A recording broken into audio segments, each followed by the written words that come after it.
Дрва за огрев беше новогодишниот подарок од градоначалникот на Охрид за египтјаните кои живеат на улицата Кленоец.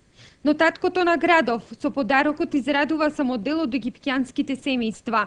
Незадоволни египтјаните чии печки и по посетата на Петревски останаа без ниедно дрво, утрово беа во општинската зграда за да се жалат, како што рекоа, за сторената неправда. Огревно средство добиле побогатите семејства, но не и социјалните случаи кои се на работ на животната екзистенција. Никој од нас не бил ни на список, ни на она. Како се вршише поделбата на дрва? Поделбата на дрва се вршеше по фамилиарна линија, лично по негова фамилија и тие најблиските што се беа во кругот на таа делба. Имаме и други фамилии што немаат примено за нас. За нас е многу тоа трагично за египтјаните во градот што ова се случи. И стварно му верувавме на човекот дека ќе ги подели точно таму кај што требаше, ама тоа нешто не се случи. По некој зеде по 2 кубици, некој по кубик, некој зеде по половина кубик. По срамота е ова, бога ми. А некој иш нема земено.